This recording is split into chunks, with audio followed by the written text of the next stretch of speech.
today we're going to cover the virtual try-on side of things. I'm going to select a item from my photo gallery.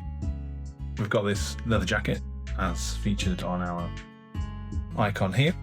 So we're going to run through how to recreate this on a model. We've got the virtual try-on selected. So for this we need to ensure we've got a model in our background selection hint area. Let's make sure we've got that. So I'm going to go for an aspect ratio, tool aspect ratio on this one. Let's go and find a model. Let's not use the same model. We'll try a different model. This model here. Now, if I were to click generate now, what would happen? The jacket would get applied to that model on that background. If we didn't select a background, now what would happen is you will get a model, but it will be a random model. So let's process that. So as you can see, we've got a forward-facing model with our leather jacket on. Pretty generic. It's probably quite good for Amazon FBA with a white background, but you may want to use your own model, and you may want a consistent model with left to right, back, etc. So how do we do that? Okay, well, let's go and refine this image. So what you need to have is a set or slash background of a model to try on your item. How do we generate a model? Okay, so we go into the menu and go to the new model section. You can generate in multiple aspect ratios, but on the whole, I find models either work best in 1:1 or portrait 3:4. Let's just leave it at 1:1. Let's say we want a young lady. For our model, we can completely leave that blank and it will generate a random model, male, female, in a random background, in a random pose.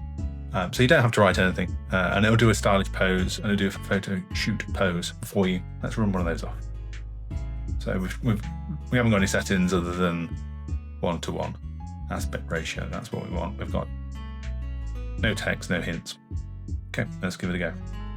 Okay, so we've got a model here.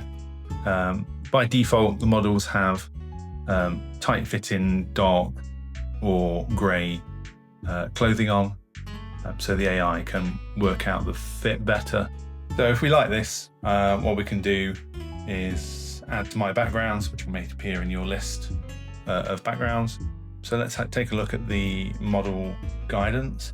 So for example, we might want male model with red hair. So I've got a male model with red hair. Let's just demonstrate the portrait. We'll generate this and let's see what comes back.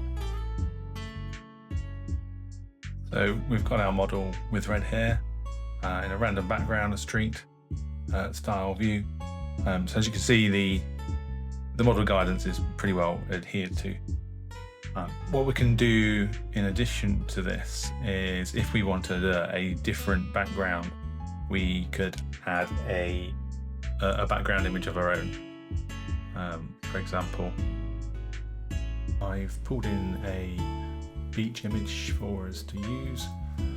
So this will get merged in with our model that we're going to generate.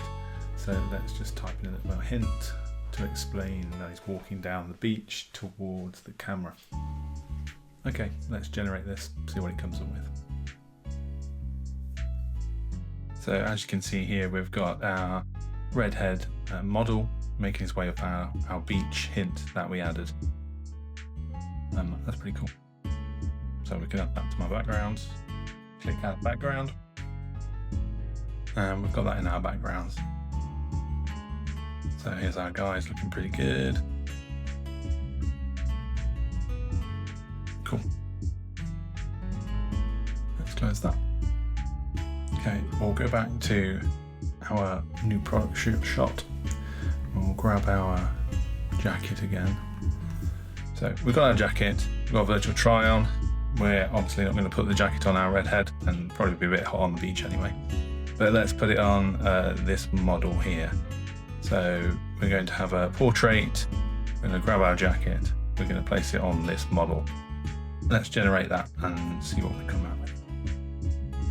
So as you can see, we've got our model standing in the background that she's standing in, but wearing the leather jacket. So let's expand that and take a closer look. So pretty good detail. It's got our design of our jacket, it's got the long sleeves, and it's got the hood on the back. So that's looking pretty cool. From here we can save or share. Okay, let's close that.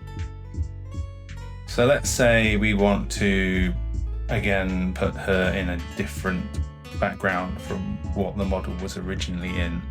Let's refine that image. We've got our model. Let's say we want to put her in a city background. We can't select multiple models. So what we do is we add it as a hint to give the AI a hint as to the background that we want for this image.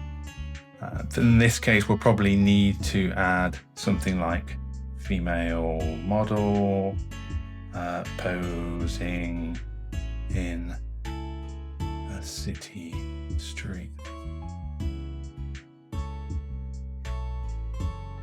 Let's add that, see what it comes up with.